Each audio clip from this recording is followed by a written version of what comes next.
Good morning, good morning, good morning. Whew, I'm telling you, my internet, well, my cable went out around 1 o'clock this morning, and I thought I was going to have to cancel this live. And at 8:15, when I typed in this chat, welcome to morning coffee, when I noticed that my cable and everything was back on, I had been watching and watching, and it wasn't on. So when I called in to report it, they knew there was an outage. So last night, I go to sleep and then my house get really, really quiet. And I woke up. My TV was telling me there was an error and all this other stuff. So, and I woke up because it just got quiet. And I was up and I was thinking, I was like, okay, I can't sleep unless I have some type of noise in the background. Good morning, Island Girl. So yesterday I had went out shopping. Like I said, I had to go do some things. And um I was looking at, it was one of the magazines on a rack and it was JonBenét's name there. So that was on my mind. And when I woke up, I said, okay, I have to. And I just started thinking, it's been this what has been over 20 something, like 20 years, almost 20 something like that. And I was like, oh shit. So I went looking for information about JonBenét to see where the case stands now. Lo and behold, I go and it popped up like bam. Somebody else, I guess, had been looking because when I went to my Google search, there was her name there.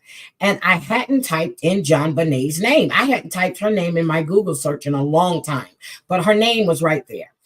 So I click on her name, and then, all of these articles popped up about when she was reported missing, which was December 26th. They had gone to a party, or they had a party at the house, and she was missing.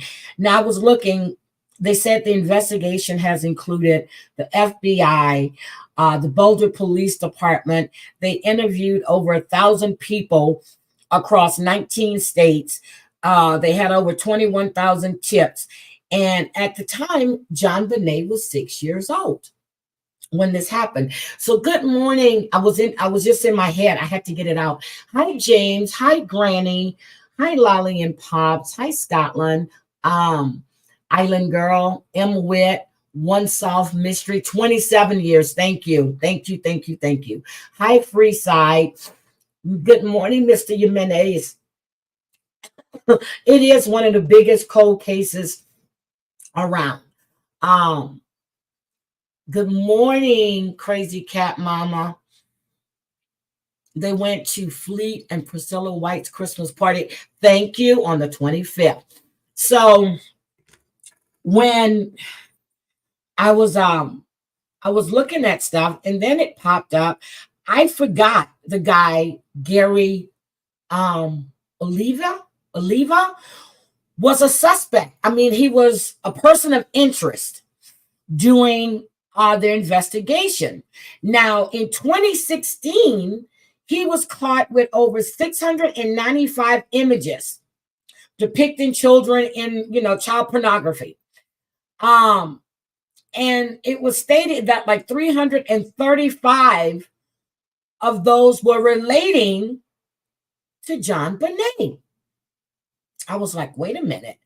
I never knew he had photos of JonBenét. If I did, I don't remember. So he was sentenced supposedly to 10 years. He only served 8 of those years. So then I went to Sloan Bella and I said, okay, let me see if she's ever did a reading on JonBenét. Well, I have to scroll all the way down. There were 2 readings on JonBenét Ramsey. 2 readings. Now, I remember when everybody was saying Patsy did something to her. And I was saying, no, I don't think she would do anything because she was living her life through JonBenét. That was my thinking then, and it still is. She was living her life through JonBenét. Then they started saying that her younger brother, Burke, had did something to her. And I did. I said her brother had something to do with this. And I'm going to tell you what's really weird. If I knew it then, I don't remember when I heard it. She had an older brother. I never realized. If I knew it, I didn't retain that. But I always said her brother did something to her. I was thinking Burke, because I was under the impression it was just she, her mom, her dad, and Burke were in that home. Never realized there was an older brother. Yep, thank you. So, thank you, James.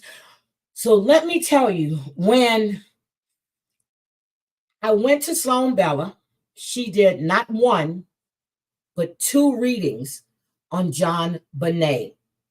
See, I only knew of Burke. And I'm serious. If I knew about the older brother, I didn't maintain it. It never stuck in there. Never stuck in there. So, what do you guys think happened to JonBenét? Before I go and grab both of these from Sloan Bella, this shit is going to blow you away. What do you think happened to Sloan? I mean, not Sloan, to JonBenét. Thank you. Yes, and she had an older sister. Good morning, Mustang Mike. Good morning. I'm so serious, KK. I am so tired. My sleep is just totally screwed up. Being in another time zone for a week just totally screwed me up. Yes, he was cleared by DNA. He was cleared. Yes, he was. James, you're right. He was cleared by DNA. So anyway, when Sloan read or channeled JonBenét, JonBenét is on the other side, which we know, but she has continued to grow up. She has continued to grow up.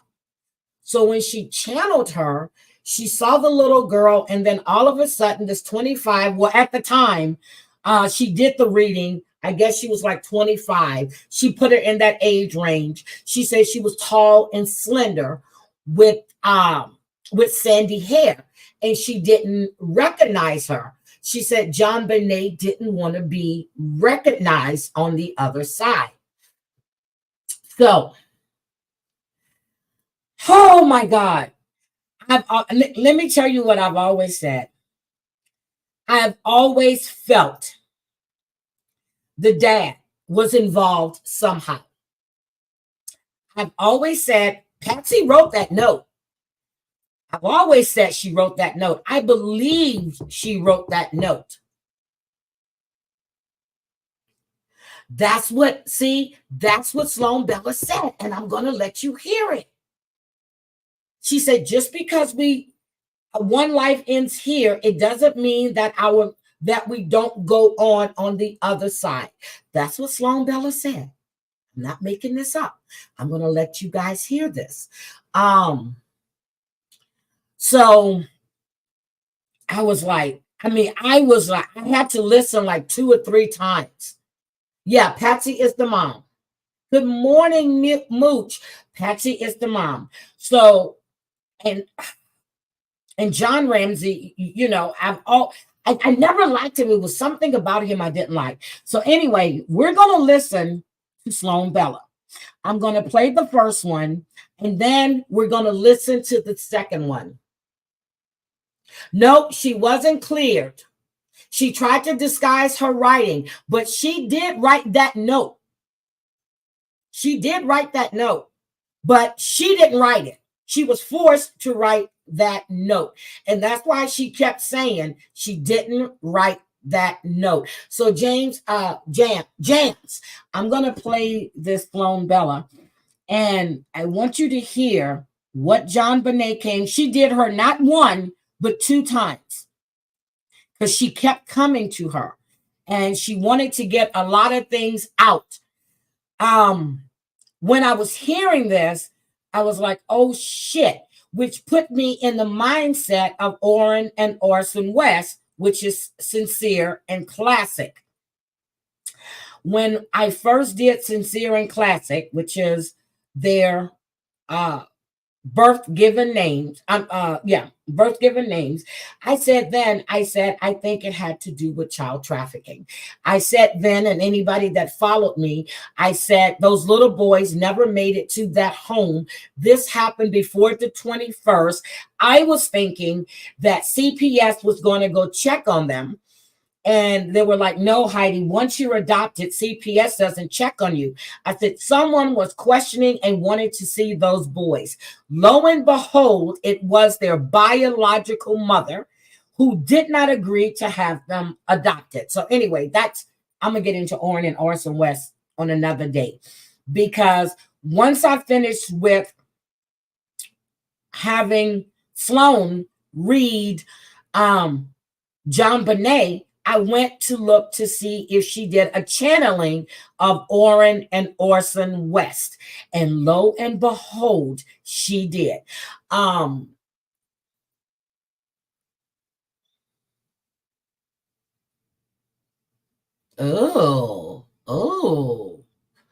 Good morning, Savage. Savage, is today your birthday? I know your brother's birthday was yesterday. I know you and KK are on the same day. KK, is today or tomorrow your birthday? I can't remember the exact date. So anyway, let me get to Sloan. And this blew me away. I'm serious. I'm going to put a thing over Sloan because I don't think she would strike me, but I still just don't want to take that chance.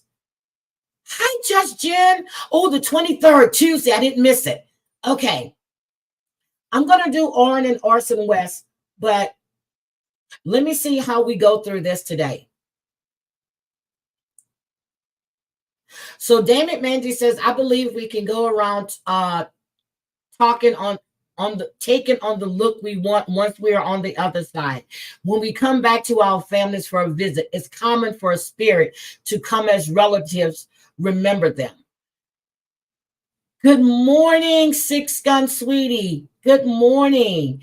Come out the bushes. Come out the bushes. So anyway, let's do this. So the first reading of the first channeling, she was given her bits and pieces, but she did ask her who killed her. Now, when she does the second reading, and each of these readings are like 20 something minutes. Okay. So I want us to listen to what she's saying. This blew me away because I was like, I was feeling this. I never believed the dad didn't know what happened. I never believed it, but I've always believed Patsy wrote that letter, and she tried to disguise her handwriting, and she kept saying she never wrote it. She never wrote it. Honestly, she didn't write it. She was forced to write it, but she's saying I didn't write it because it wasn't her words. And I was like, well, God damn. So let's just do this. I'm really, really excited about this one. So I skipped ahead of the charts and all that other stuff because she goes into what moon was in what house and all of this other stuff. Okay. Okay, Jams. Okay. All right. So let's go. It's kind of a telepathy that goes on. It's not like she's speaking outside of herself. I have heard spirits speak outside of themselves, but in her particular case, she was not speaking outside of herself. So it was a telepathy that I was picking up on. And when she was communicating with me, I asked who killed you, because that's the question of the hour, who killed you? And it's been many years, but keep in mind, For some people who've crossed over, their time on the other side is like this, like a flash, You know what? whereas I'm just 70 gonna years show on her. this So you side can is see her at camera, times and how monotonous, it goes boring, out when the energy is stretched there. out in a big long thing. Like think when you're a kid and you're waiting to go back to school in the summer and time just stretches on, or you're not waiting to go back to school and time speeds up, whatever it Remember, is. it's coming in and out of JonBenét focus. was not wanting to speak about who killed her. She directed my attention to the night before she passed. She showed me the Christmas party, and she showed me like a group of kids. There were lots of little kids there, and they were dressed very nicely. So it was, they all had on what you would say is your Sunday best, or shiny shoes, little pants with little ties for the boys and little dresses for the girls. Like nobody was in jeans and flip. So she says when her camera, so you can see her in that picture back there. You see there's nobody over there. Her hands are up. She says that when the energy is really, really strong, it's her camera focuses in and out because the energy is there. Good morning, just saying. You don't have to be in the bushes. So her camera, as you see, the focusing is in and out, in and out, in and out.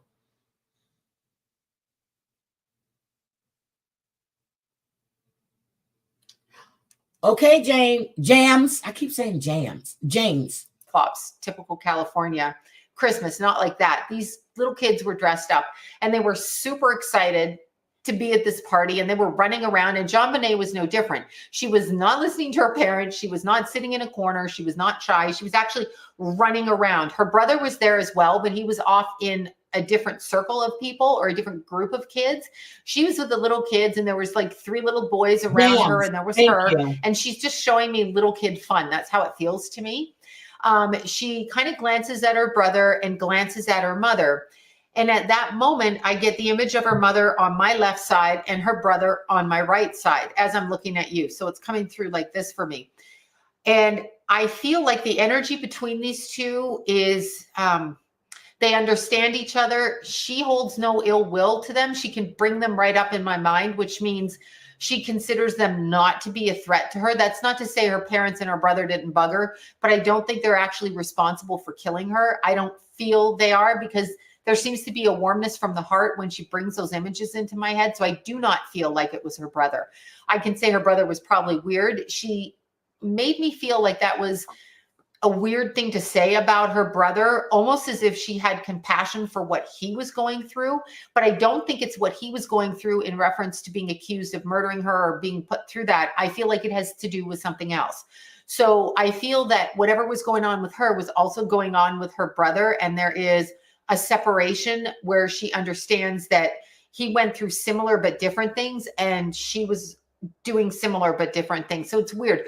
I almost feel she's speaking to something that went on in their personal life that the two of them understood. He did not kill her. This is just from my perspective as a psychic, but I don't feel he killed her. The other thing is, I don't feel like Patsy killed her either. Now, I'm not saying Patsy didn't know what was going on. She is curious about her mother, and she spent time watching her mother. She spent time looking into how the family reacted after her passing. I got the feeling that she was learning something from the whole experience, from their reaction to her passing. So there was something very connected with her soul that needed to see what was happening on this side. I also am shut right down when I ask who killed her. I go, my mind is taken right back to the party, and I'm looking at a group of adults to the right of her. She's kind of showing me to the right. This is how she's showing me images. So she's a very kind of visual kid, and it's very pictorial. That's how the images are coming through. So she's showing me a group of adults, mainly men, and they're kind of off in a different room. And she's showing me her father, and he's laughing. Somebody actually has a cigar in the room, not her father, but somebody to the right of him. And there's a group of maybe 5 men, 6 men. It's actually 5. It's an odd number, or I don't feel it's even. It's a weird thing to say, but there's like 5 men there, and they're talking business. She's talking about the work. So her dad was doing business. This is what I'm hearing. My dad was doing business. I can see her dad shaking somebody's hand, a bigger man than himself. So he was shaking the hand of somebody who appeared in size bigger than him. And it's like this business deal was being done. So the Christmas party for her dad was about business and not about little kids or parties or festivities or even drugs or alcohol or food or whatever anybody goes to a party for. For her dad, this was about business. And I see her mom, and her mom is actually sitting. So it's to her left. It's like I'm looking through her eyes. So it would be to her left. And her mom is sitting in a group of people, and they're laughing and they're joking. And then there's another little blonde girl that walks up that I feel was a very close friend to JonBenét. The mother was a very close friend, and the little girls are both in the pageant scene, but they don't look like little pageant babies now. They just look like little dressed up kids for Christmas.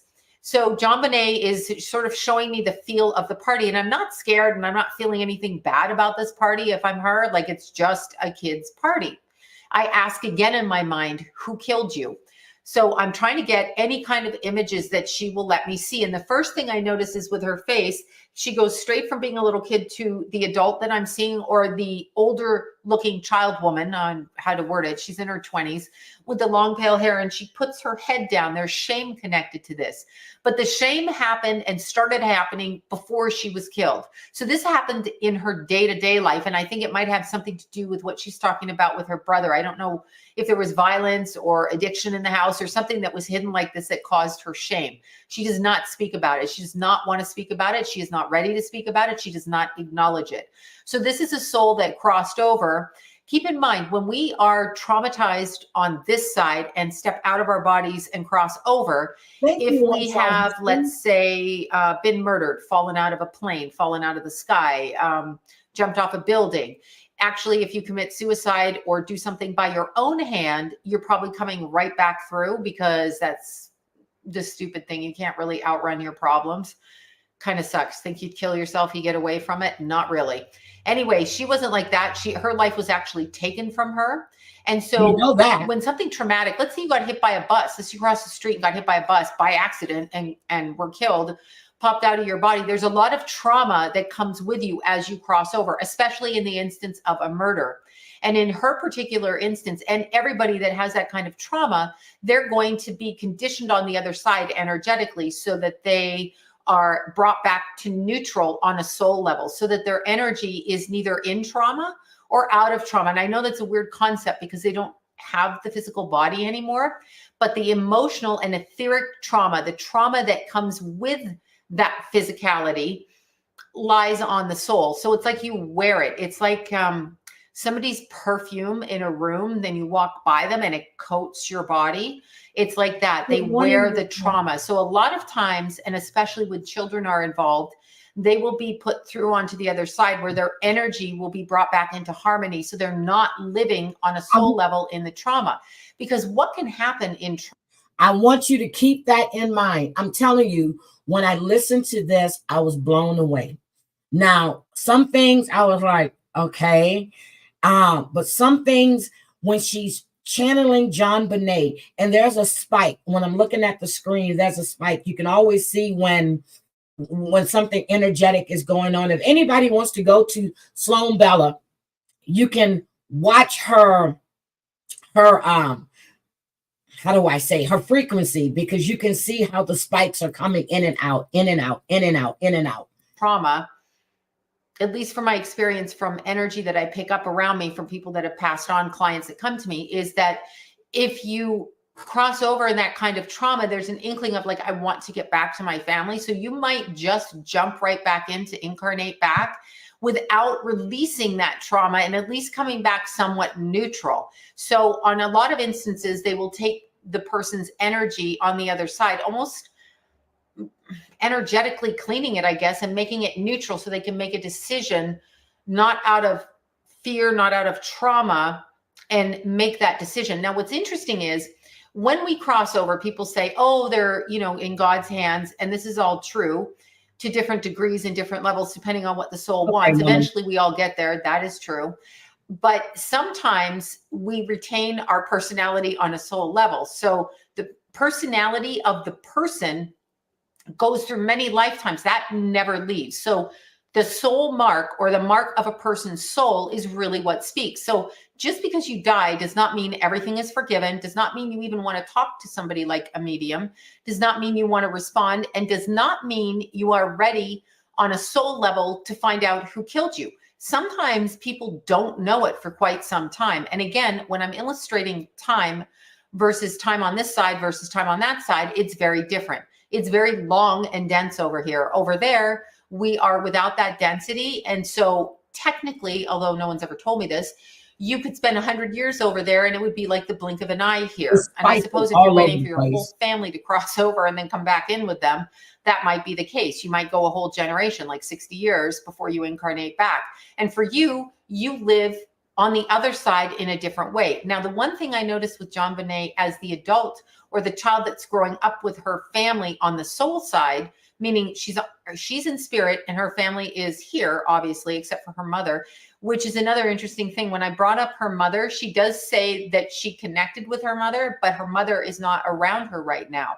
And I know that a lot of us like to think when we cross over and we go with our parents, our kids, our lovers, our best friend, our dog, our cat.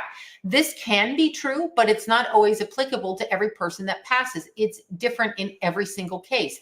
Sometimes the energy of what you experienced in this life is done. And sometimes until a person is ready to see what happened over here, a person over here is not going to connect with them on that level because there's something that the soul is trying to learn. And I feel she's in a learning process. Again, if she were alive as a person now, she's extremely different than the little JonBenét pageant girl that we knew, pageant child, actually. And I think those pageants, I don't know what to say about that, but anyway, the little girl is very different now. As a young woman, she, to me, in spirit, is studious. She is focused. She would be a researcher of some kind. She really does remind me of a librarian. And I know there's not like librarians running around the planet anymore because of computers, but she'd be a person that would get into a field and she would research. She's focused like that. She's introverted now. She's not as extroverted.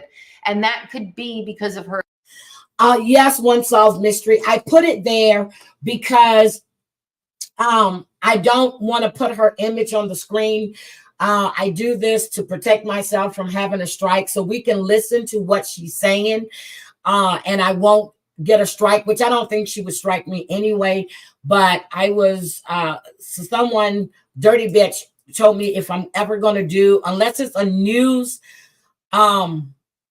outlet like CNN or something else, they don't strike you. But this is someone's work. So I'm just letting us listen to it. So let me go. Okay. So yes, I just wanted to explain that. So I do that just to protect myself. Her experience. But as she grew, she became more contemplative. Again, she was a 6-year-old on this side. So what happens when I speak to her energy, she does not want to tell me who it is. Her head lowers. That is shame to me. Every time I try to telepathically or suggest in my head to speak to JonBenét, I can see her lower her head. So she is not ready to tell me, or maybe she just doesn't want to tell me. And that's perfectly fine as well, because they don't have to tell a medium. Just because you go to a medium and you ask someone to pop up does not mean they have to pop up. They're under no obligation to be tied to people on the earth. Now, the reason she is tied to people on the earth is because she is learning something and invested in learning. You know what? I was getting ready to do Teddy Riley's song and died. I'm sorry. I'm sorry. Thank you, Jams. I'm sorry. Let me stop laughing. This is serious. This is scary. And I'm going to play this for a little bit, but I want to jump into that second video is because that's where all the details are. But I just wanted to give you her first channeling of JonBenét. Learning that experience by growing up with them on the other side, which also gives me a little bit of a clue into her passing. Because she is still focused on being in the family unit, although she's not physically here, tells me that she was taken out of her life too early. Now, what do I mean by that? Obviously, she was murdered. We know this. Yes. But it was not an accident, and it was not something that was supposed to happen to her. So, for example, many a woman has come to me and they have terminated a pregnancy through their own choice. And when they walk in, some of them, I don't see that on them. So let me just stop her right there. So let me tell you this. A friend of mine, Jen Lindstrom, she was a psychic medium, and Jen just passed about 2.5 months ago. So, and she came on when I was doing Orrin and Orson West. And she came on and she was telling me that that I had someone with me at all times. And I was like, okay. I said, my grandmother? She says, no, it's a young man. She goes, well, he's an older, not older man, but like your son. She said, he's always with you. No matter what you're doing, he's always with you. And I had a miscarriage at 4.5, 5 months. And we found out that it was a boy. She said, he is always with you. And she said, no matter where you go, he's there next to you. And no one on this internet ever knew about that. I never put that out there.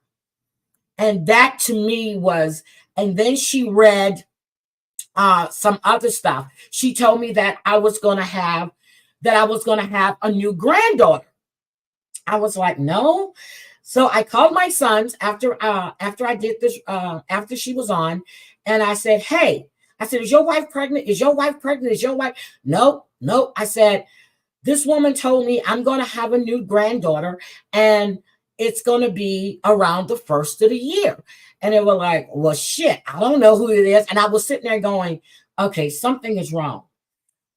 Well, my son called me, and we do a FaceTime call, and he's sitting there. He has a scotch in his hand. He's in his office, at his home, of course.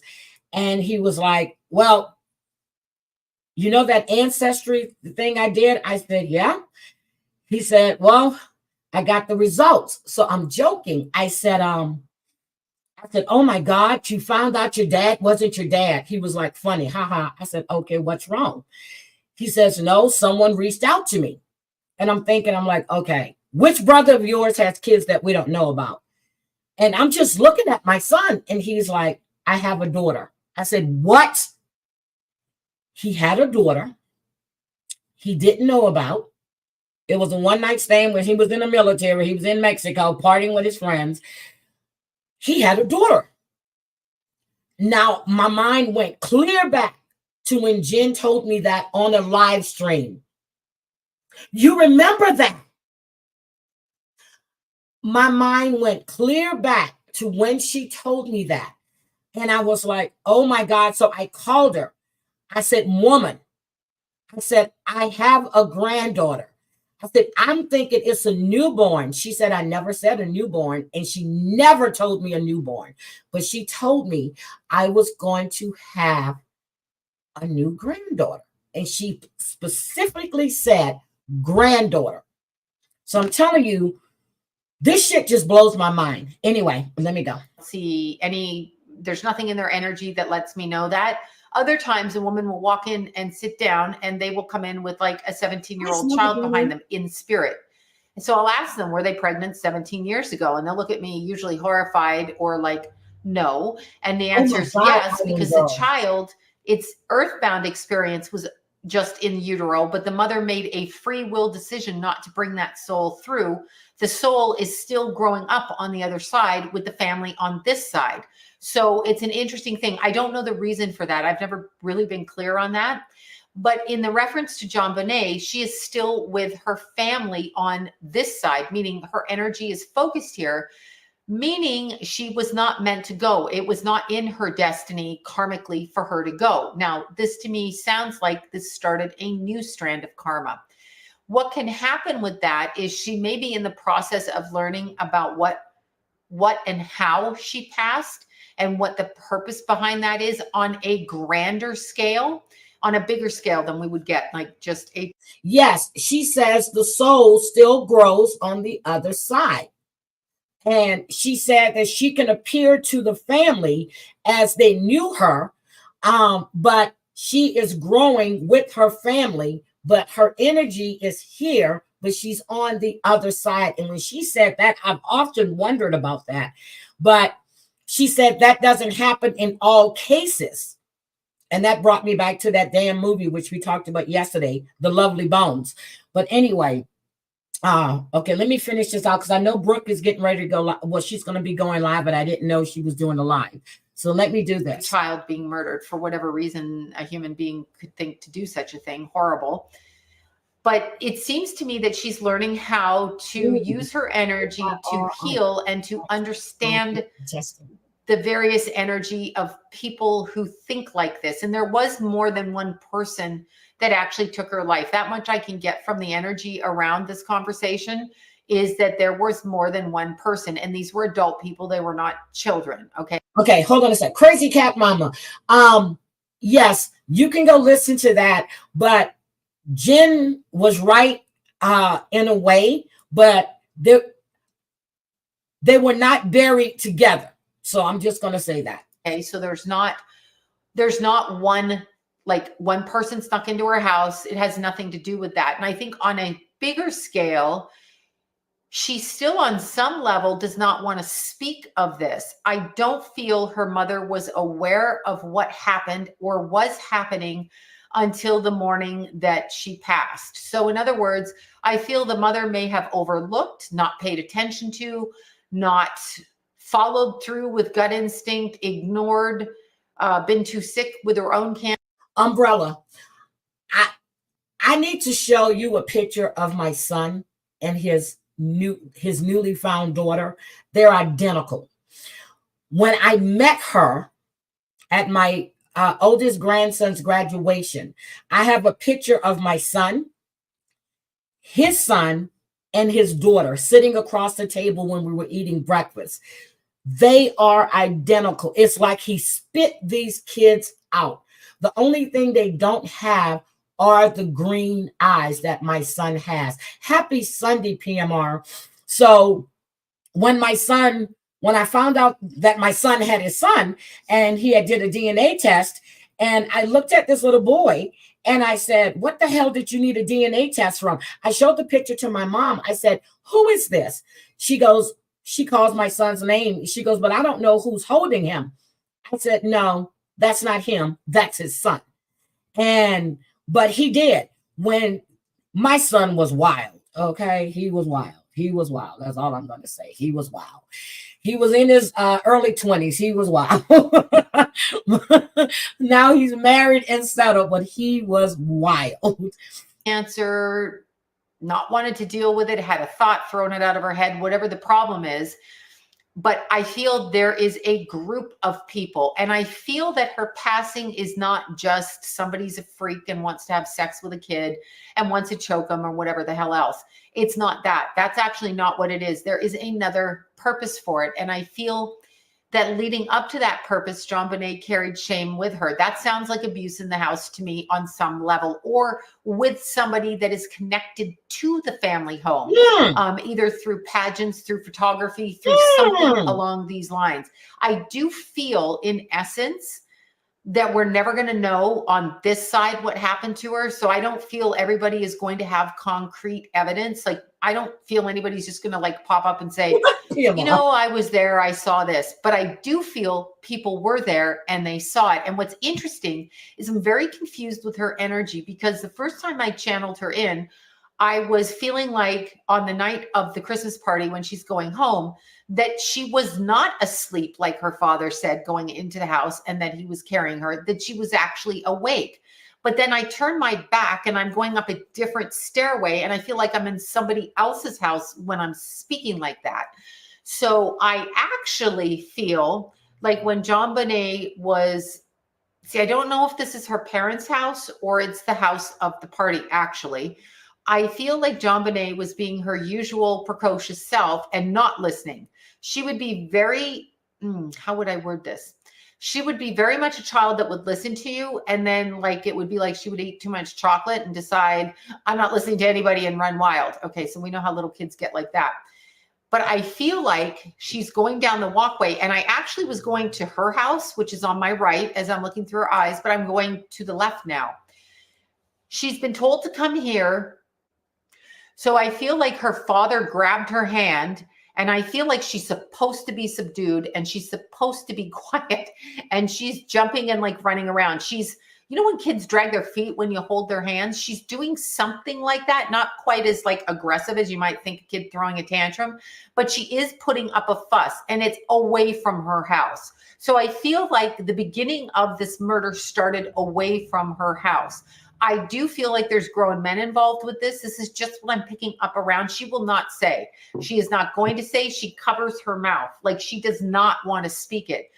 The reason somebody might not want to speak it is because it would be devastating to them on some level. And I know that you think because she's dead, because she's on the other side and she's in the light, that it shouldn't be that way. But we are given our free will on both sides to experience things. And I feel she can't talk about this. She cannot talk about this. Now, I don't know who knows and why they know, but she doesn't want to talk about it. So I can't get that. But I do know she has a struggle with her father in a physical sense, walking up a driveway where her little footprints are on like kind of a muddy path, but it's not to her house. I thought at first it was to her house. It is not to her house. It's going in a different direction. So if her house is here and I'm her, I'm going over here. So it's like I'm across the street and to the left. I'm going up this little pathway and she doesn't want to go. She really doesn't want to go. I keep hearing words like there's business going on. There's a focus like that. I can hear people laughing all over. I can hear them laughing. And then she just stops. It's like she's putting up a fuss. I think what I'm feeling, which is weird, I've never felt this from a spirit before, but I feel like too many people pry into her life and she doesn't want to let you know. She doesn't want to let me know. I'll just say she doesn't want to let me know. She doesn't want me telling you. I'm going to pull up the other one right now. I'm going to pull up the other one right now because this is where she really goes into all of the details. And when she did that, I just got this cold chill. And it was like, what the hell is going on here? But Jan said he felt that it was a business partner of her father. And in that second reading, she states that it was businessmen associated with her father. It wasn't just one person. It wasn't one person. Let me get that second reading. I had it set up and I'm so damn stupid. I should have just flagged it, but hold on a second. Let me get to JonBenét. She was way down here. I just went looking. I said, I know she had to do a reading on her.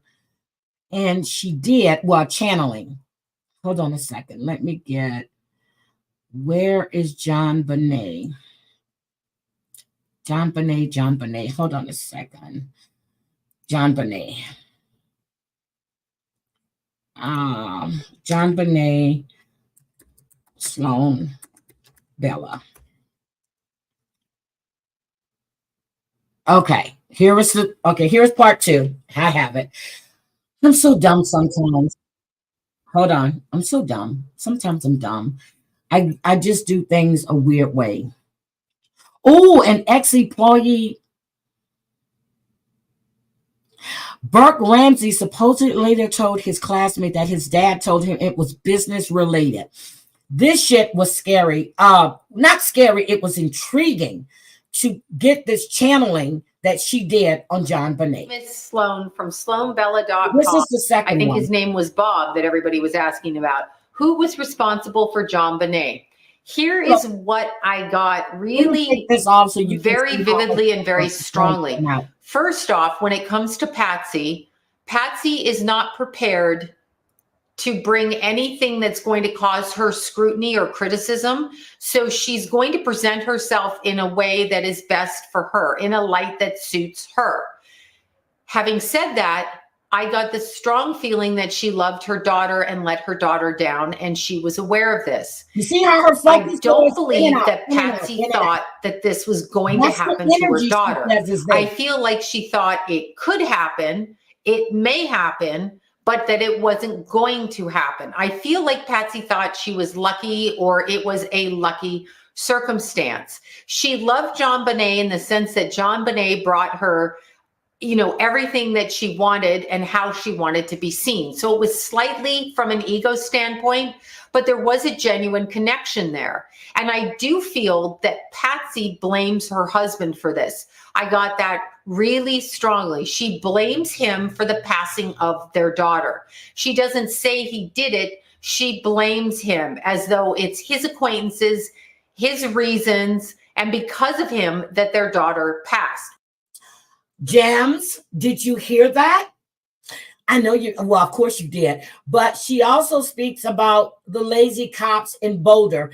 The woman, I think it was in the other video, the woman that first came out to the scene, they said she was sent out because she was inexperienced, and that's why she was sent there to mess things up.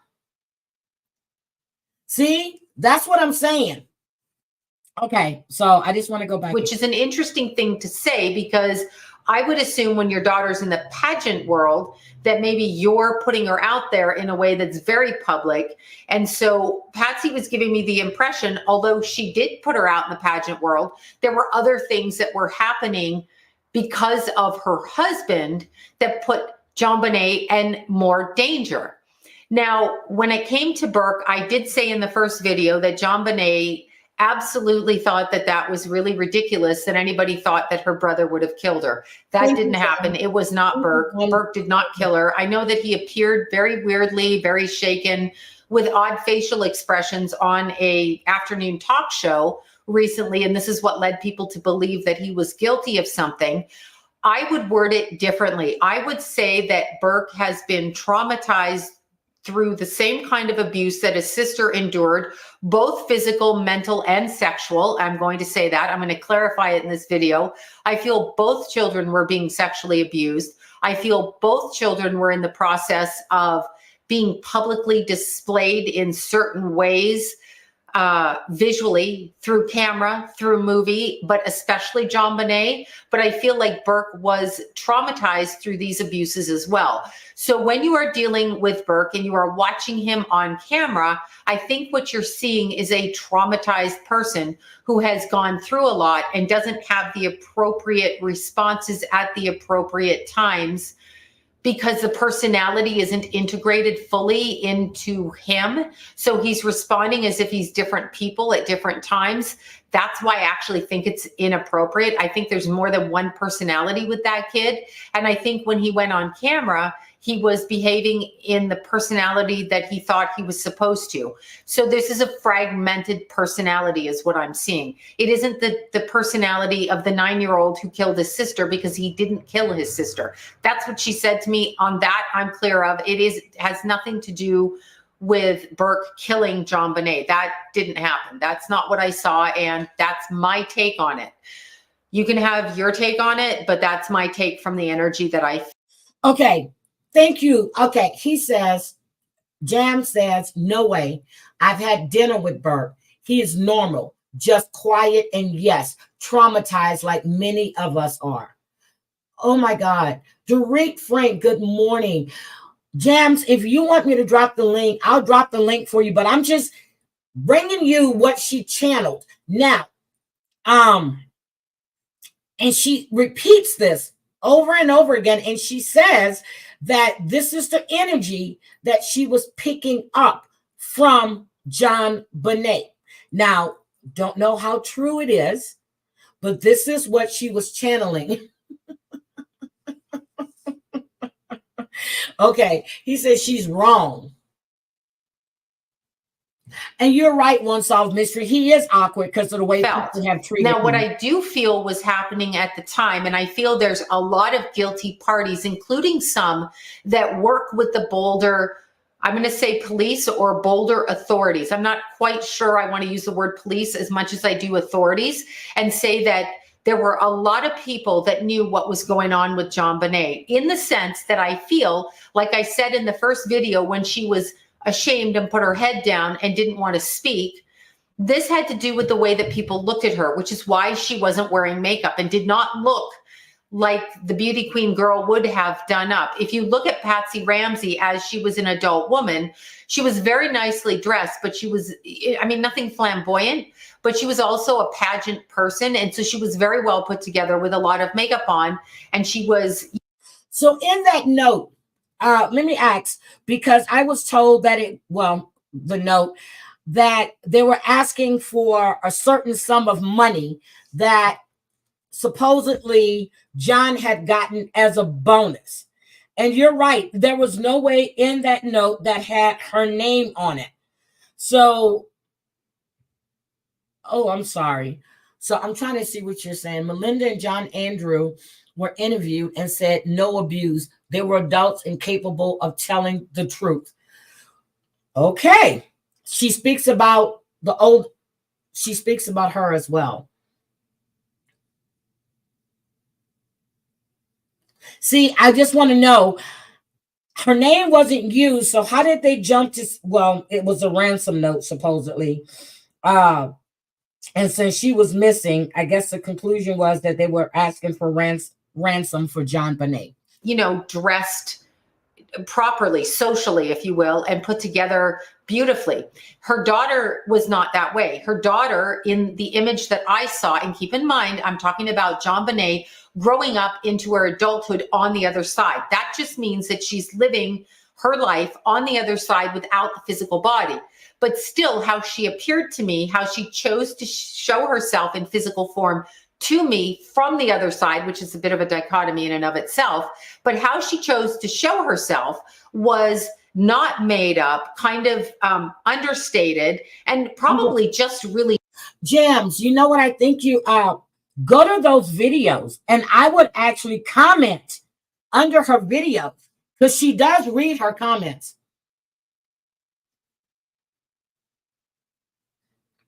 Yep, she does read her comments, and I'm so serious. Go to her channel. Now, she's been on she's read a lot of she has celebrity clients. She's worked with different networks, and let me give you, it doesn't matter if she committed herself. I would still go. This is her thing. I would still go, and you have a relationship, or you've met Burke. I'm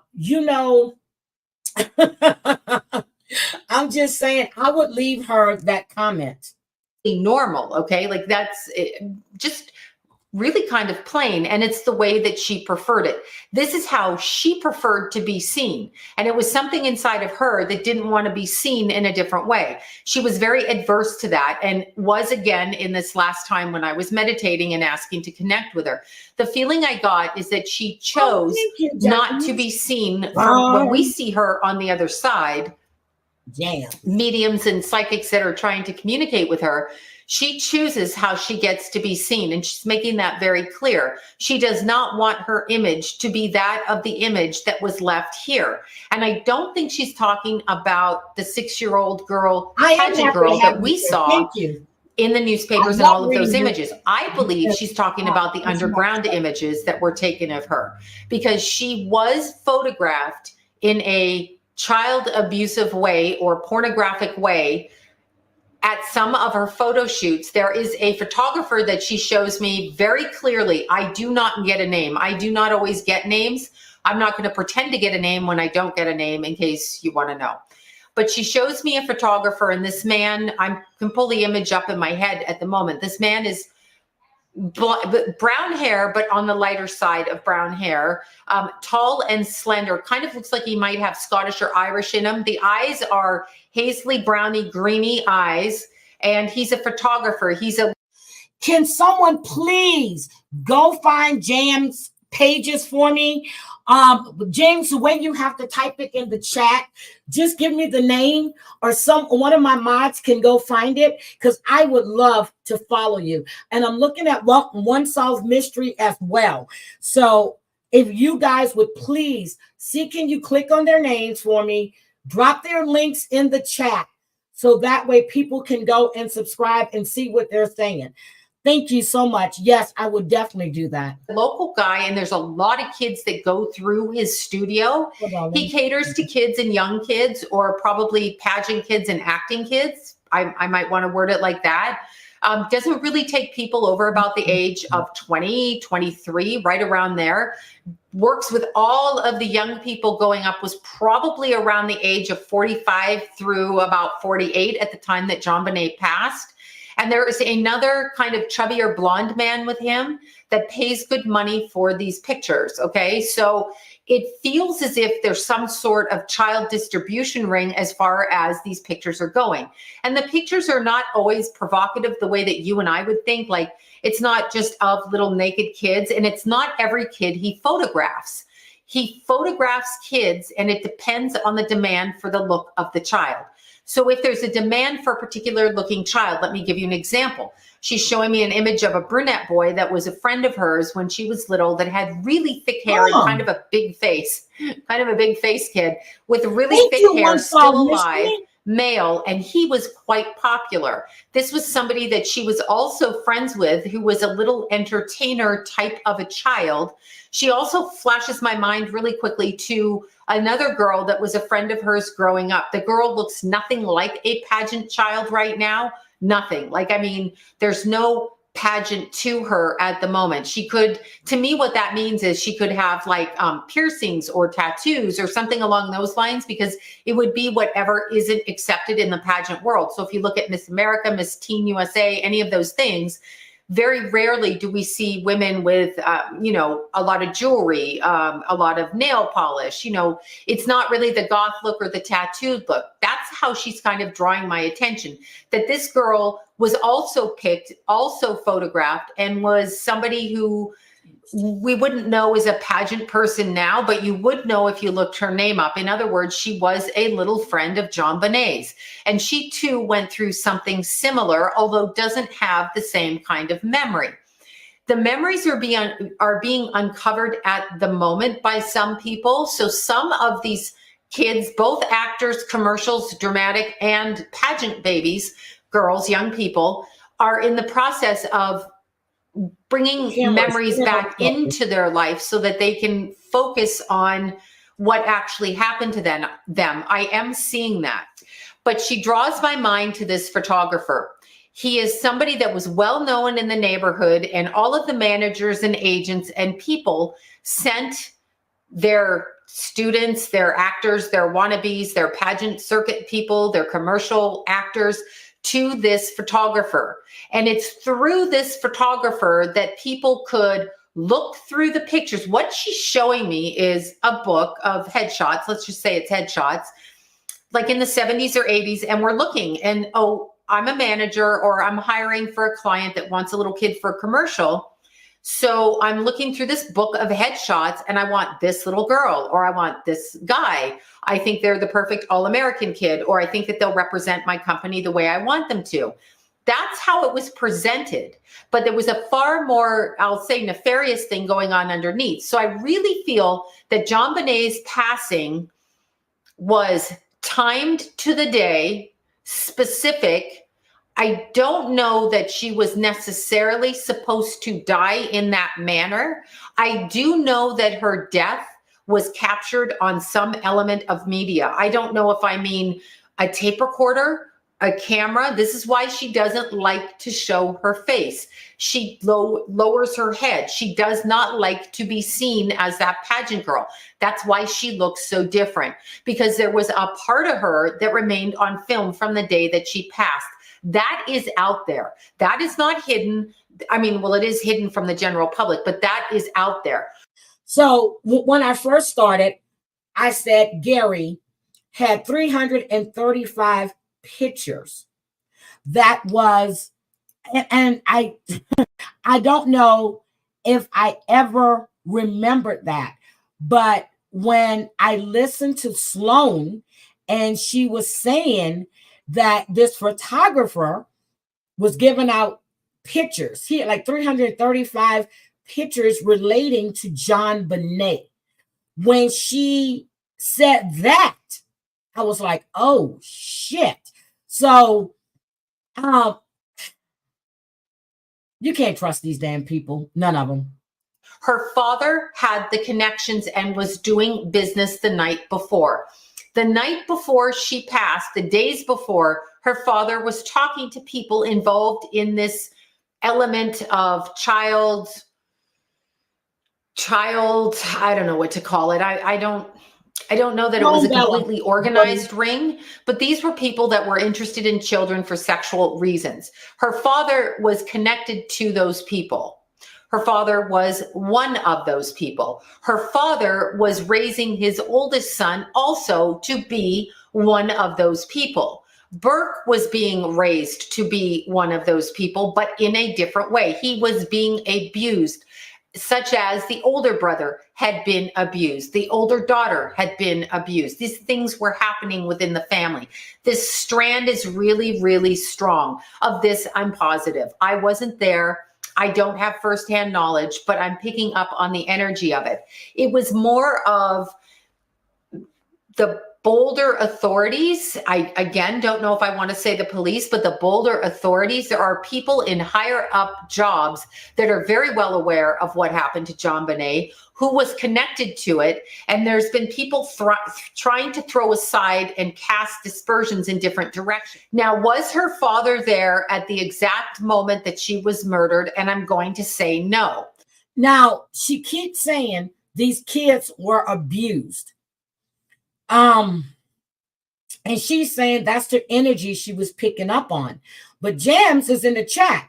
He's had dinner with Burke, and he said those kids were not abused. He said JonBenét, John Ramsey, would never physically put his hands on his kids. He would guilt them into behaving. So I'm trying to just reading what he's saying and re-listening to what she's saying right now, where James has had interactions with Burke. There's I'm trying to see what energy is she picking up and where is this coming from, but she's saying that all of these kids were abused. The older son was being groomed to be like his dad. Burke, she's saying, was abused like JonBenét was, and the older sister was abused. And I'm telling you, I did not remember there was an older sister nor an older brother. I didn't remember that. I guess I didn't maintain that information.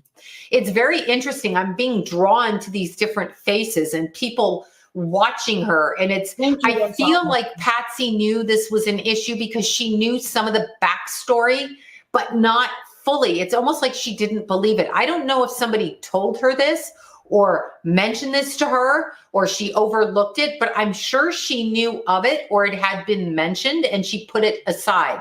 So her callousness in not paying attention or believing it or choosing not to see it, much like you can see in these cases with these moms that are like drinking and drug addicted and they choose not to see something.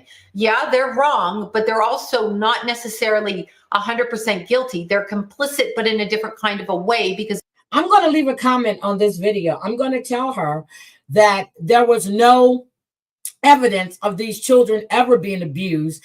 And I want to know, where is she getting this energy from? Because she's saying she's channeling JonBenét. Now, when she spoke on Kim Porter and P. Diddy and the stuff that was going to happen right around March, Easter, April timeframe, she did that 5 months before it happened. She did the same with another case before it happened. So I'm wondering where this energy, where she's getting this from. Is it really JonBenét? But she's saying she's channeling JonBenét. After reading what I'm reading in the chat, now I have questions. They're not fully able to handle what is being presented, I guess, might be the way I'd word it. I know that JonBenét does not hold animosity towards her mother. And I know that her mother, the quick snap I got of Patsy is that she literally looks at her husband and she blames him. Okay, this is who she blames. Now I'm just talking from her perspective, and I still don't get the impression that she feels like he directly murdered his daughter, their daughter, because that's not what I get. I do get that there was a child photography porn ring going on in Denver. I do get that there were officials that were high up in the authority. This is either the police, the government, politics on some level, that were connected to this. I believe it was going on. I believe that John Ramsey knew that this had to happen. I don't know if I want to say he planned it, but I feel like he was aware that this was going to be happening or going to happen. So somewhere in his psyche, this was expected, although I'm not sure the way that it was expected was.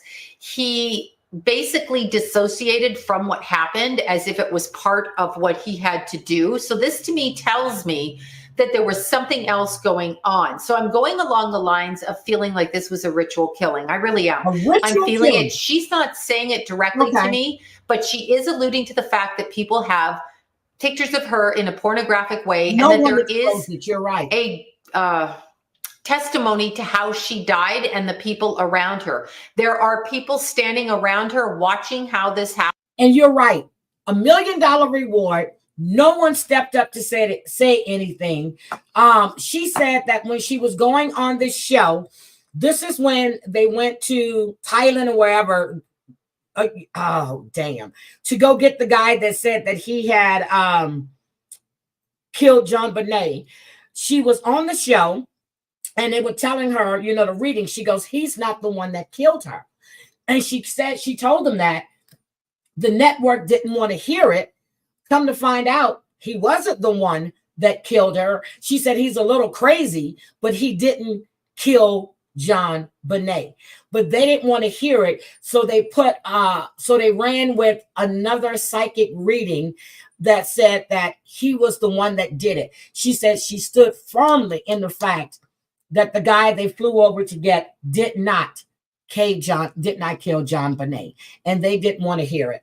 It did not happen in seclusion. It did not happen quietly. Certain things were planted at the murder scene to make it look one way, to distract and to pull aside. The ransom note was one of those things, and it was directed. Now, what I do get, and this will sound absolutely, absolutely crazy, insane, I do get that Patsy wrote the ransom note. And she's not saying that to me. I'm feeling it energetically, and I'm feeling it from the perspective of she was told, you write this note or you and the other kid are going to get it. Something along those lines where she was being blackmailed to write it, which is why it was written in that way. But this is why she was so defiant about the fact that she didn't write it. It's because she didn't write it. She didn't want to write it. She was blackmailed into writing it. That's what I get. She just doesn't even turn her face towards me when I'm saying this, but that's what I picked up energetically. So that's what I'm going to say. She absolutely wrote it, but she wrote it for different reasons than to cover her own ass. This was written as a blackmail. You need to do this now, or else this, and this will happen. So a part of her did it just to comply with that. And that's part of the reason why she said, I didn't write it, because she truly didn't write it. Technically, yes, but no. She wrote what she was told to write, and she wrote it in as bad a handwriting as she could muster to not be her, because she didn't want to write it to begin with, because she didn't want this happening, and she was completely out of her mind at the time. So Patsy has this thing where she goes in and out of her thinking. She brought the cancer back into her life, that much I know, by the way that she thought. She absolutely punished herself so that she could take herself off the planet, because she absolutely... They both were suffering. Every time you saw them, they were both suffering over this. And when it was announced that, now I don't know about her bringing the cancer back. I don't remember if she ever said that she had cancer before and beat it. I just don't remember that. But when I found out she had cancer, I was like, this woman has been in agony for all these years. And now this, another fight the family's going to have to go through. And I was like, they have thrown everything at them, and they both still stood strong. We couldn't stand what had happened and what she had been brought up in. I don't think she was aware. I really feel like Burke that Patsy had different personalities and different ways of seeing the world through different temperaments. A dissociative disorder. I'm going to say that. The family seems to have it. The one person who didn't have it was the dad, John Ramsey. He didn't have it. The son, John Andrew, He the did older also son, and the daughter that passed, actually, what I get, and I don't see her, but what I do get from the energy around that circumstance is I get a young man stepping forward when I try to speak to the daughter. And the young man is very protective of her. This is why I really get the impression that this is her fiance, and this is why he was going to marry her, was to take her away from this. So that daughter was aware of what was going on. And again, this seems to be some kind of family situation of betterment in order to have these things go on. I believe that these things had happened to the daughter as well. And I believe that the daughter's fiance is a young man that I'm seeing standing here who oddly resembled other people in the family, but she trusted him because he was not part of what her family was part of. So I'm very, very clear on that, but he speaks before her as a way of protecting her. Odd thing to say, but I feel like that's what he was doing. And I feel like on the night that the daughter died, he and the daughter were actually walking away from their circumstance connected to that family. So that daughter had said something and was actually walking away from it. And this young man who was labeled her fiance was doing so in order to protect her. So they were walking away from this situation with the family, but they died tragically in a car crash. Okay. All right. That's actually what I think happened. And they almost got away, but didn't get away. So I am saying that that older sister's death was not an accident. It was intentional, or it was caused due to outside circumstances on purpose to have them make it look like an accident. I will say that. I will say the older son, John Andrew, was participatory in the abuse of his sister. But it was at different times, and he was not the one that killed her, but he was participatory. It was something that he was involved in at the same time. So there is abuse that comes from the older brother. Now she's back. Her camera cut off. So when I'm looking at the older brother and not Burke, I'm seeing that the older brother had more connection to the abuse issues going on with JonBenét. And JonBenét on the other side is quite a diverse character. She has been given a chance to grow and flourish. There's a feeling of like not wanting people to worry about her because it keeps her. Well, she said that he didn't kill her, but he was involved some type of way.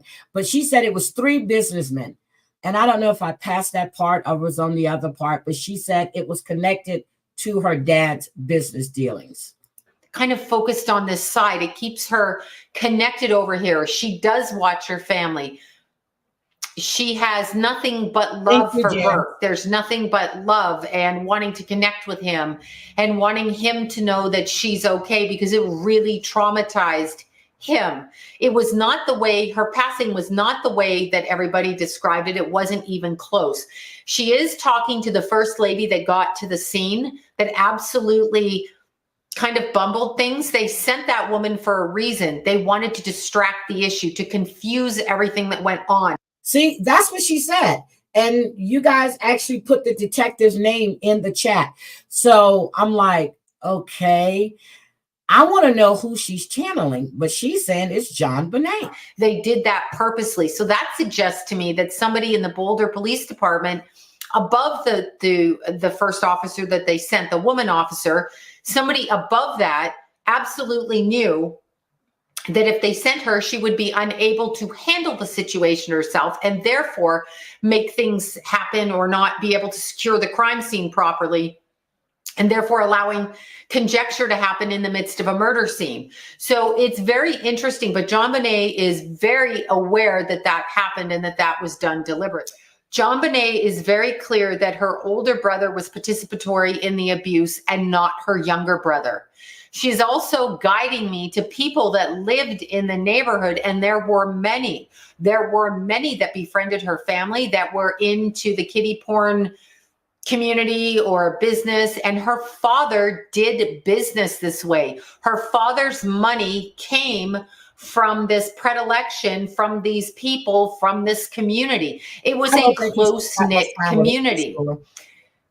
I don't feel that she was actually supposed to die on that night. Really? I feel like this was some sort of a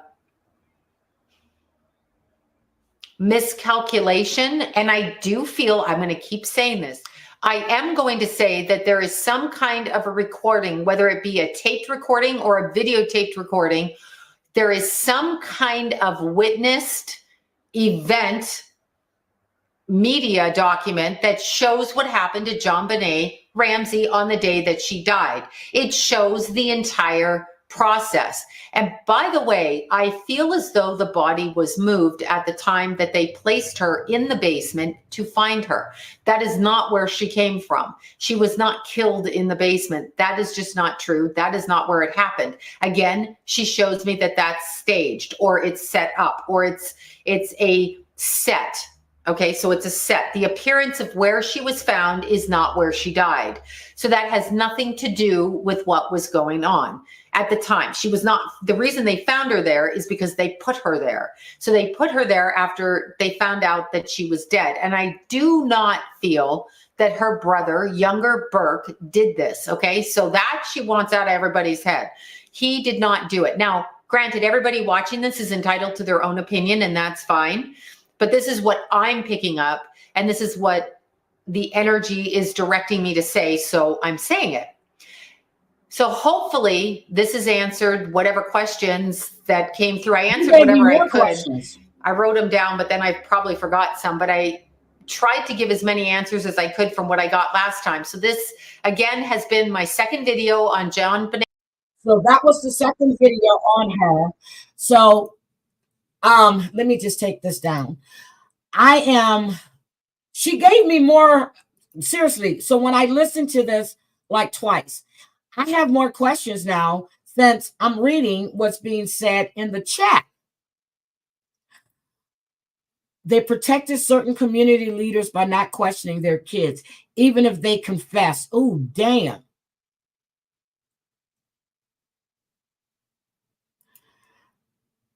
Yes, it is. She peed on the carpet down there and screamed down there. Okay, your comment above, Jody. Hold on. Jody had a comment, James. James, what do you think of what she's saying? He's saying, well, I'm going to let him, but when we were listening to both of those recordings, he's flat out saying those kids were not abused. He's saying that it has been proven that Patsy did not write that ransom note. He doesn't believe that John Ramsey, he said that, you know, when he met with them, he asked them the hard questions. This is just, but this is what, I'm a female, just James, I kind of got that feeling with the way you're writing. And no, I did. So I need to find your podcast, Jack. Could you just write in the chat, where would I find your material? Now, that's what he's flat out saying she's wrong on, but certain things like the photographer, she's picking up this photographer that I was reading in the chat about, you know, about the two different photographers. This is just,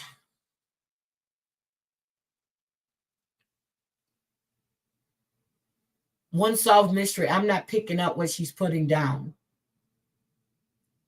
So that's what, and I'm serious. I was in the store yesterday and I'm trying to remember what was the cover. I don't know if it was the National Enquirer or it was something, but it had her picture like in the corner. And I remember it said something but the years, what's going on with the investigation. The investigation, it said, is still open. They're not closing it, but they're not saying, and just like Jam said in the chat, they're not giving anything out. And I want to know how the people that were involved are, they have to have some kind of clue. They have to. They really, with the way that science has moved from 96 to now, with DNA, you can get touch DNA, you can get this, you can get that. I want to know if there's anything left that they can test to find out what happened to this young child.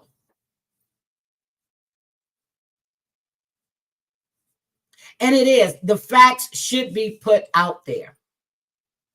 And not just, anyway, but her readings or her channeling on a lot of things has been right on the mark. But I'm reading what you guys are saying, and there's no way these kids were abused. And I'm going to believe what you're saying. My God, Theo Coop, I caught the last two, the Corey Holcomb ones you did just blew me away. Good morning, Coop. Good morning. My schedule has basically changed a lot, but I do get your I actually get your notifications, and I wind up going in like when you're getting ready to get off. So then I go back to the beginning, and I have caught the last two that you did. Coop is another one. He has a really, really, really good podcast. And oh my God, you're over 100. Coop, congratulations. Oh my goodness. I didn't notice that till now. Congratulations. You got your plaque. Congratulations, Coop.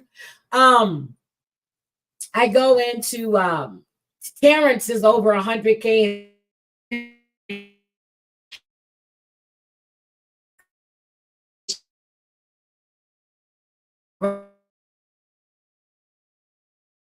Today's technology. There is no way this should still be an unsolved mystery. Shit, they caught the BTK killer. Yes, you got that plaque. I am so proud of you. I'm so proud. If you guys haven't checked out Coop, please go check out the Do Better podcast. Please, please, please, please, please. He is really funny. His chat is just amazing. So, and I am a member, and I really, really enjoy catching your replays. Congratulations. I am so proud of you.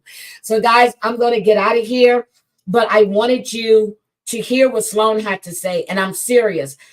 It was like a fluke, and then when I woke up, TV was off, cable outage, and I just started looking up stuff about JonBenét, and then I said, let me see if Sloan channeled her. She's channeled Oren and Arson, and I'm serious. What Jen Lindstrom had stated, if you guys weren't there, she said that there was another van that Terrell had.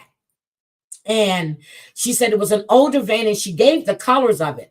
And lo and behold, they found this van that was tied to him about 2 weeks later, 2 weeks or 3 weeks later. And she had stated it on my show. She stated everything that she was seeing on my show.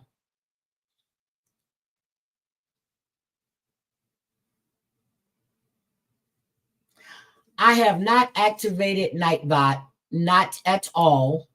Not at all. Have not activated you, Nightbot. Go away. I don't like you. So anyway,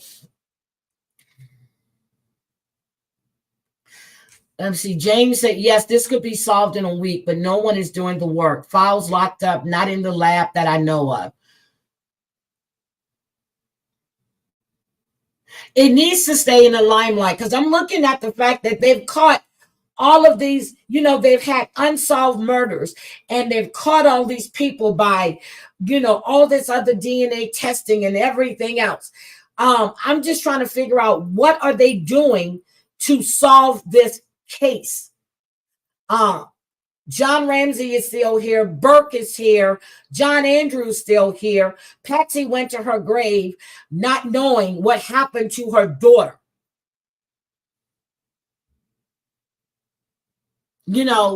That is, are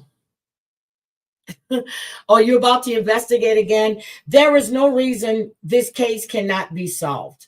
No reason. especially if you're saying this man had 335 pictures relating to JonBenét. They're not stating what type of pictures. They're not saying if it was pageant pictures he pulled off the internet. They're not saying, but he was involved in child pornography.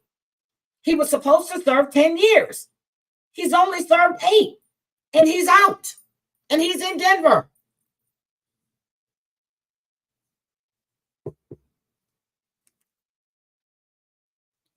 They destroyed witness statements or replaced them.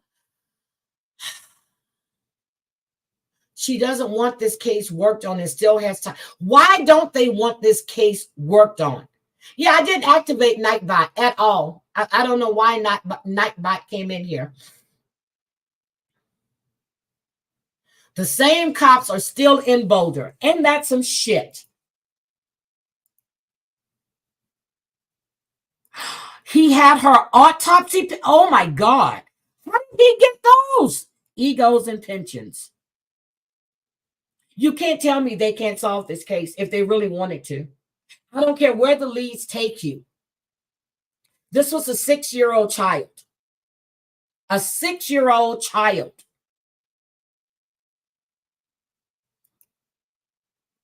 Yeah, because they drilled Patsy, they drilled John. And, you know, this shit is crazy. Their name was Sincere and Classic. But yeah, so we're definitely going to get into that one too, because a lot of what Jen Lindstrom said was basically what Bella channeled. Sloan. They want a trial. They don't want a trial. Money and time and dangerous to. And see, that's what I'm feeling. Oh my God.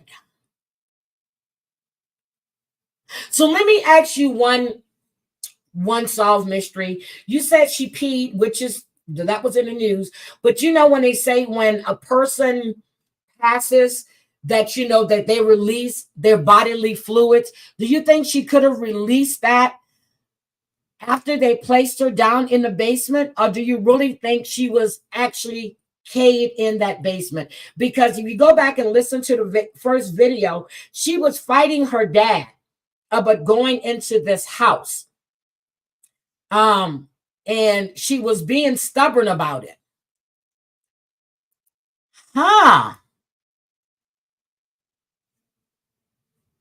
Yep. I do remember. She peed where she was killed in the basement. Okay. All right. Well, I just wanted to bring you I'm serious. It was like a fluke. And when I woke up, she was in my head, and so was Orson West. Sincere and Classic. I hate those names. In the basement, the pipe from the boiler room directed the sound directly across the street. So they heard her screaming. Okay, so if a father's abusing his daughter, exactly. Well, Jams, let me tell you, there was this case not too long ago. This young girl was, her cognitive wasn't there. She was having all of these seizures. Her mom put up video cameras so she can catch her having seizures during the night. So when they go to the doctor, she can show the doctor exactly what was going on. Well, I don't understand. I still don't get it, but he was arrested, and this is not too long ago. The mom went to check the cameras that morning. So that tells me the father didn't know the cameras were in the room. He had taken the daughter out of the room. There were cameras in the living room. She had cameras put in the house. I don't know how he didn't know this. She caught this man taking the daughter's diaper off, taking her clothes off, sexually assaulting his daughter. After he finished, he dressed the child, well, not a child because it's like 16, 17, putting her back in her bed in her room. Once she saw that on the camera, she went straight to the police. Now, did she have an inkling that he was abusing his child? I covered this. When was this? Like a week ago? A week and a half ago when it hit the news? I don't know if she had an inkling and didn't. That's the only thing that makes sense to me. He did not know these cameras were put in this home. She caught him red-handed. Ooh, it wasn't real close.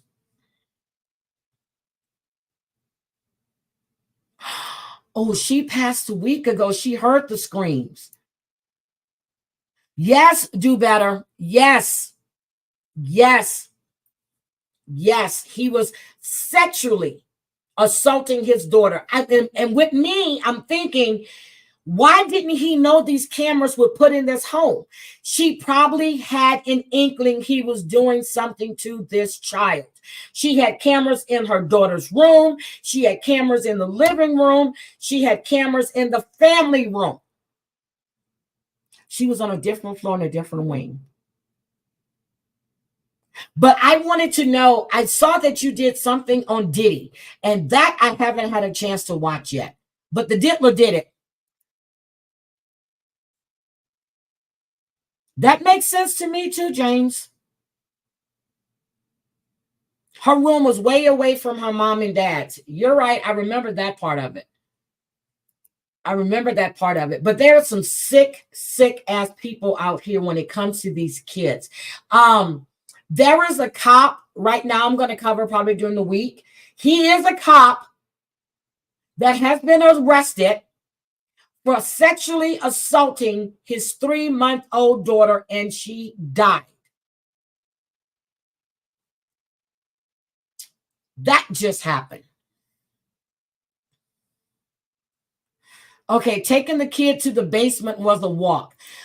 This cop actually was the baby a month old or 3 months old. Shit, I can't remember. I think she was 3 months old for some reason. I'm sorry, she was 13 months old. 13 months old. I wrote it down. 13 months old. This child suffered broken bones, severe bruising. 13 months old. James, I would love to have a conversation with you, but I know you don't want to come on panel, and I get that. I understand that. But if you can check my about section on my channel and send me an email, I would love to really, really talk to you because I cannot find your podcast.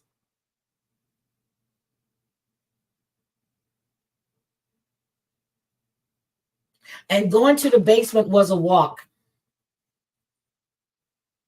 Yeah, there's a special place in hell, and they all need to be there. 13 months old. And this child was in his custody. There's some sick ass people out there. The final suspects. Okay. The final suspects. Let me go see. Because I really want to hear what you have to say.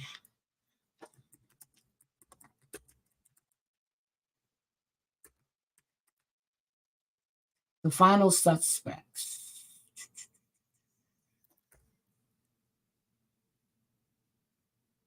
Oh, I see one solved mystery. I have you.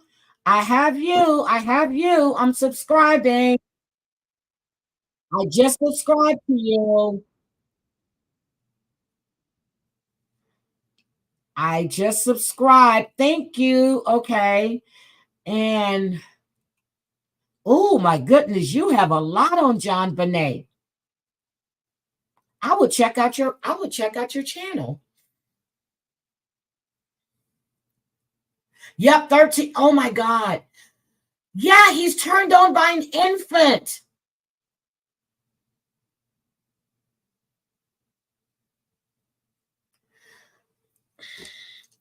I have it.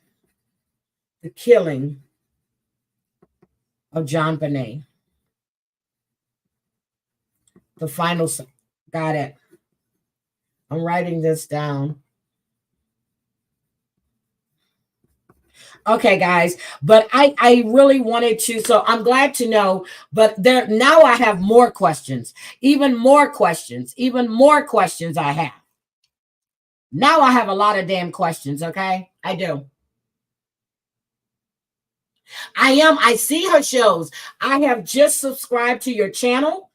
Just subscribe to your channel. So on these JonBenét Ramsey readings that Sloan did, the first reading, she had 1.1 million views. The second, I say reading, channeling, she had 528K views. So we're going to see, well, I'm going to go listen. Trust me, when I say I'm going to listen, I'm going to listen. When I say I'm listening, I will definitely listen. Oh, hold on. Let me get her channel so I can put it there for you guys.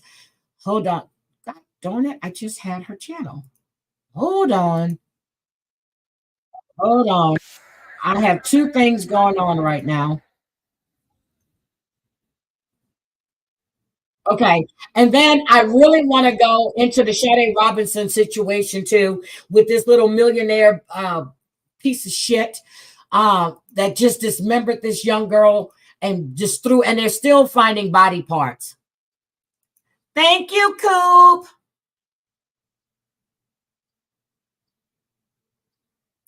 I would definitely check it out.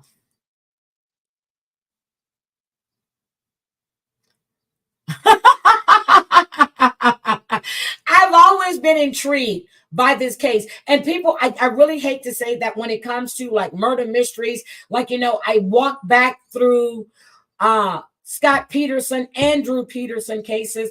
I've always been intrigued by murder cases. Always, always. When I heard about the Madeline Soto case, always been intrigued by things like this. And I get the feeling, I said it right then and there when I watched this guy in this interview. I said he did something to that child, and I said the mother knew. I've been intrigued by murder cases always.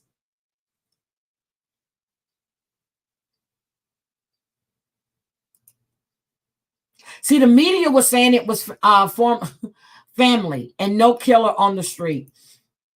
I think there's a big cover up somewhere with this case.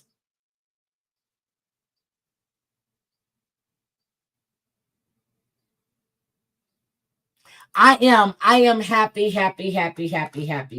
that I actually met you guys, and I will be checking out your channel. I really do have a thing for crime. I really do. And hi, DJ Maiden Dingo. How you doing? Yes, he has great commentary. He really does. I really enjoy going to Theo's channel. I followed that Mary Winkler case when she shot her husband, a preacher. Her and the kids went on the run, and then they found it. Then they found out that he was treating her like a prostitute.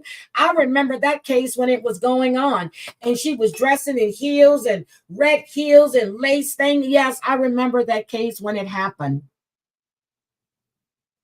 Yeah, I know. Hoops is real. Seriously, you guys will enjoy. And he's a good looking man too. And his voice is just, yeah, Theo, I love your voice. I have to tell you, I love your voice. I love Theo's voice. So you guys really need to go check him out. I'm going to go. I need to call because I have Sarah. I got to call Sarah Teague. I did Heather Teague last week. She's been missing for 29 years. Heather has a birthday coming up on April 25th. And her mother came on last Sunday. We went through up until like 2008. So we're going to continue her case today. Oh,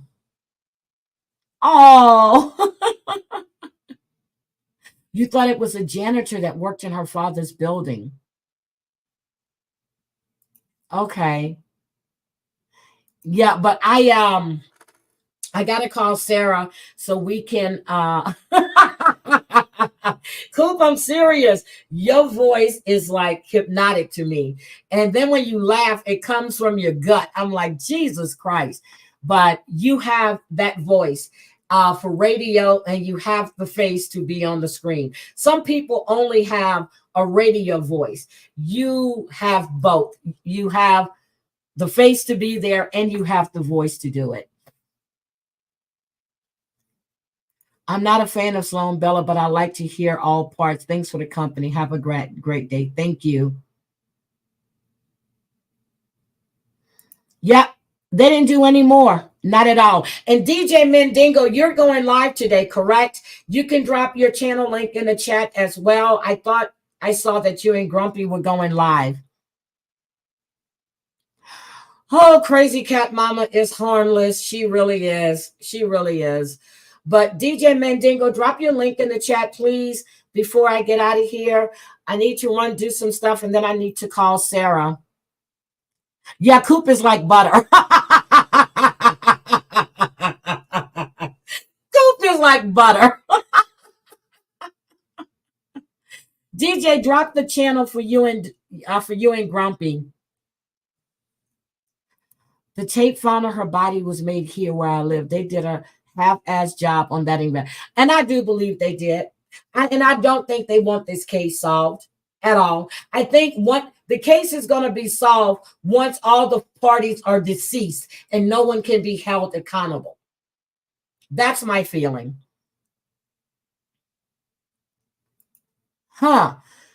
That's my feeling on that.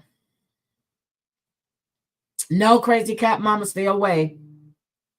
There you go. Thank you.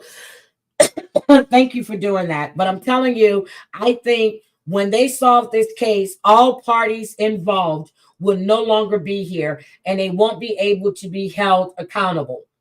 Oh, I just got a notification. Service is restored. Is your equipment working now? Yes, damn it, it's working. That's why I'm on live.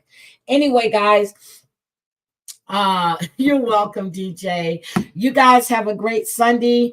I did a presentation on that at our local library. Our DNA was there. Boulder didn't contact. What? Our DA was there. Boulder didn't contact me. Oh, they don't want it solved. I'm serious, Jams. They don't want it solved. If they wanted this case solved, it would have been solved by now. Technology advances every day, shit, every hour. They don't want to know. I think they already know. They already know.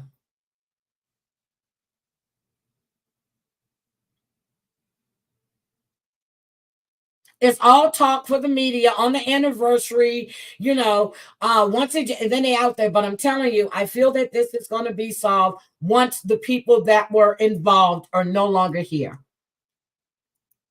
Because there is no way you cannot get DNA with the clothes. They got touched. They have everything. You can solve this case if you really wanted to. This man that was convicted 27 years ago of a double homicide, guess what? Everything, they didn't listen to him. He kept telling them where he was. They went in, they did more DNA testing. Guess what? It wasn't his damn DNA. So he was just released.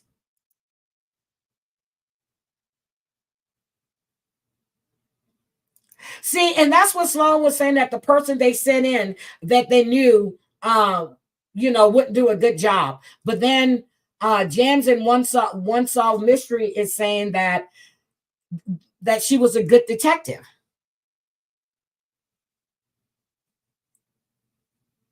And I'm serious. Every time something like this comes up, and it just sticks to me, so I talk about it. Like Sincere and Classic. I do believe that Trezell and I called him Tyrell earlier, but his name is Trezell, and the mom were involved, but I think there were other people involved in what happened to those little boys as well.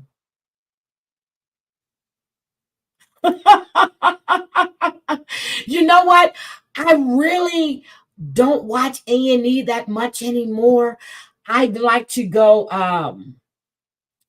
like when they have like docuseries on Hulu or Peacock or Netflix.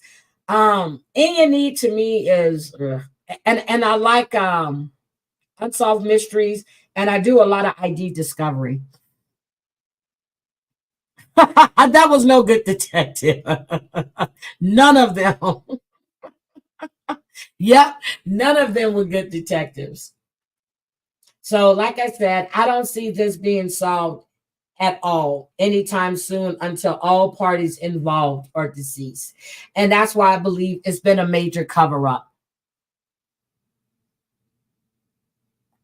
Okay, so just go to my oh shit, let me put my email in here right now for you. Hold on, I'm gonna give you my email right now so you can email me and I can get these links and stuff because this case has always intrigued me. And I hate to say it like that, but it's the truth. It's always intrigued me. Let me give you my email. You know what? I need look. They asked Lieutenant Kinder to come in way after the killing. He wouldn't touch it. You know what? If we had Lieutenant Kinder on that case, it'd be solved by now.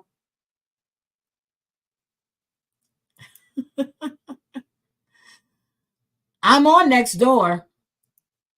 I'm in Spokane. I'm on next door.